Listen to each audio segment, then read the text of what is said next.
شادی کے بعد یوں ہی وقت گزرنے لگا۔ شاہد بھی ہمارے گھر آنے جانے لگا تھا۔ کبھی کبھی تو آدھی رات کو اسے کوئی کام پڑ جاتا، اور پھر میاں جب تک میری جدائی نہ کر لیتے وہ مہمان خانے میں انتظار کرتا رہتا۔ شاہد اکثر میاں کی غیر موجودگی میں بھی آتا رہتا تھا، اور میں دروازے کی اور سے ہی اسے واپس کر دیتی۔ میاں اس بات پر ناراض ہوتے کہ میں ان کے دوست کو پانی تک نہیں پوچھتی۔ شاہد بھی اکثر جاتے جاتے چوٹ کر جاتا۔ کبھی کہتا کہ بھابھی ابھی تو جا رہا ہوں مگر میرا حصہ کب ملے گا۔ کبھی کہتا کہ رات آپ کو خواب میں دیکھا۔ گھر کی بات اب گھر تک نہیں رہی تھی بلکہ مہمان خانے تک پہنچ رہی تھی۔ میرے میاں شرارت بھری باتیں شاہد کو بھی بتانے لگے تھے۔ ایک دفعہ جب میں مہمان خانے میں چائے دینے گئی تو وہ شاہد کو بتا رہے تھے کہ رات کی مستی میں ان کے لینڈ پر مہر و نسا نے کاٹا ہے۔ میں شرم سے لال ہو گئی اور دروازے میں ہی رک گئی۔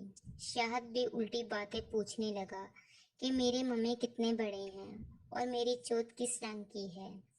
اوف توبہ، یہ کیسی باتیں کر رہے ہیں؟ ایسے تو میں مہمان خانے نہیں جا سکتی، شرم سے ڈوب جاؤں گی شاہد کے سامنے۔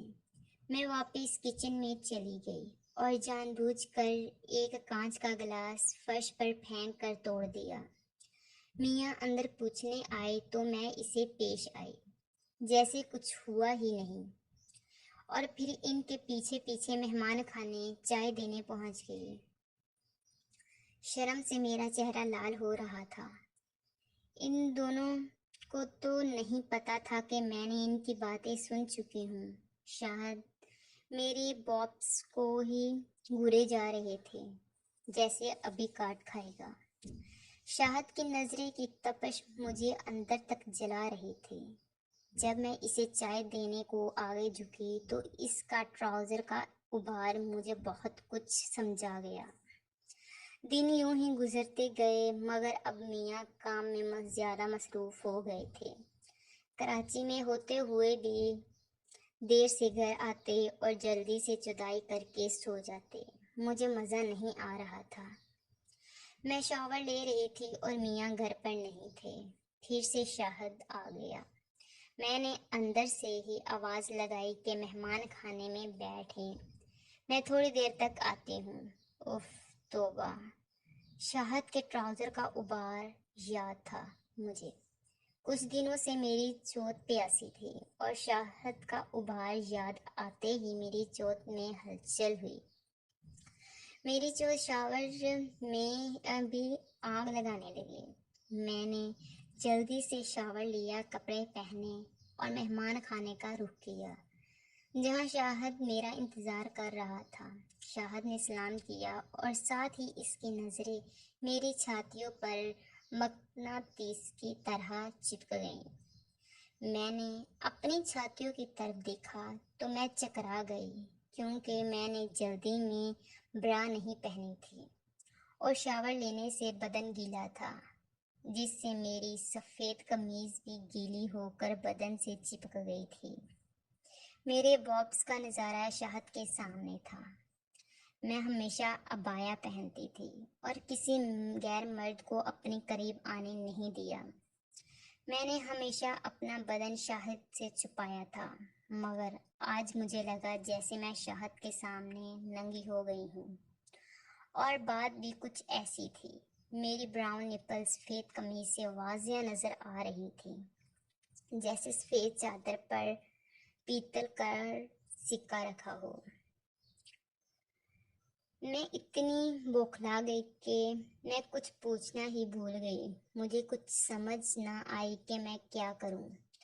میں اپنی چھاتیوں کو باہوں میں چھپایا اور آخر کار گھبرا کر میں اندر کی طرف دوڑ گئی۔ آج بھی شاہد کے گھر دعوت تھی۔ شاور والے واقعے کے بعد میں شاہد سے کترا رہی تھی مگر میاں کے اصرار پر جانا پڑا۔ میں نے عبایا پہنا ہوا تھا اس لیے تھوڑا سا سکون محسوس کر رہی تھی کہ وہ میرا بدن نہیں دیکھ سکتا۔ واپس آنے لگے تو میاں کے فون کی گھنٹی بج گئی اور ساتھ ہی میری قسمت کی بھی۔ میاں کو آفس کے کام سے جانا تھا اور شاہد سے کہا کہ مجھے گھر چھوڑ دے۔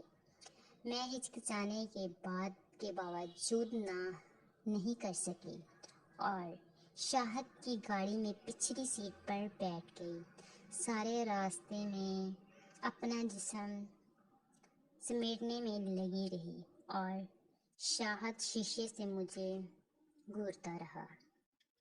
گھر پہنچتے ہی میں گاڑی سے اتری اور شاہد کو بائے بول دیا۔ ساتھ ہی شاہد بھی گاڑی سے اتر آیا۔ کہنے لگا، مہرونسا، آپ کے پاس دودھ ہے؟ میں نے غصے سے بولا، کیا مطلب؟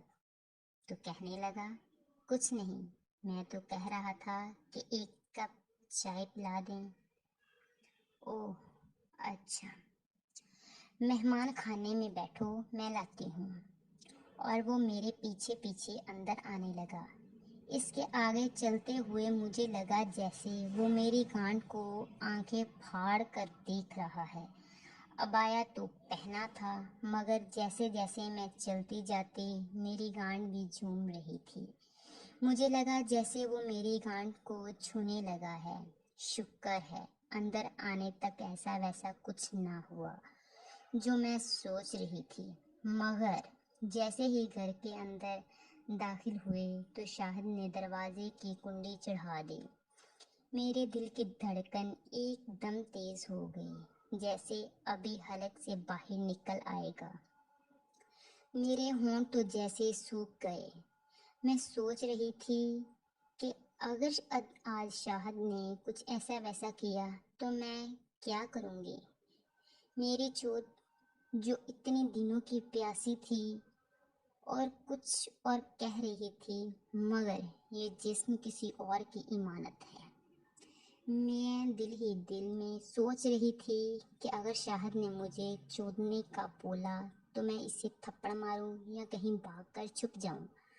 مجھے کچھ سمجھ نہیں آ رہی تھی کہ اگر شاہد کی نیت خراب ہے تو میاں کو بتاؤں یا چپ رہوں۔ ایسے ہی کھڑے کھڑے نہ جانے کتنی دیر ہوئی کہ شاہد نے میری کمر پر ہاتھ رکھا۔ میں ایک دم سے ڈر گئی۔ میرے بدن میں کرنٹ سا دوڑ گیا اور چوٹ پر چونٹیاں سی رگنے لگی۔ نپل ایک دم تن گئے۔ جیسے ہی پیچھے مڑی تو شاہد نے کہا، بھابھی چائے؟ میں نے کہا، اچھا بیٹھو، اور پھر کچن میں چلی گئی۔ میں عبایا اتارتے ہوئے ڈر رہی تھی کہ میں نے عبایا اتارا تو میں مست بوبس شاہد کو اپنی طرف متوجہ کر دیں گے۔ ایسے ہی میں نے چائے بنا کر شاہد کو پیش کی اور سامنے بیٹھ گئی۔ شاہد مجھے ہی گھورے جا رہا تھا اور مجھ میں نظریں ملانے کی ہمت نہیں تھی۔ میں نے دیکھا کہ شاہد کی پینٹ میں ٹینٹ سا بن گیا ہے۔ یقیناً اس کا لنڈ کھڑا ہوگا، مگر میں نے عبایا میں بیٹھی ہوئی ہوں۔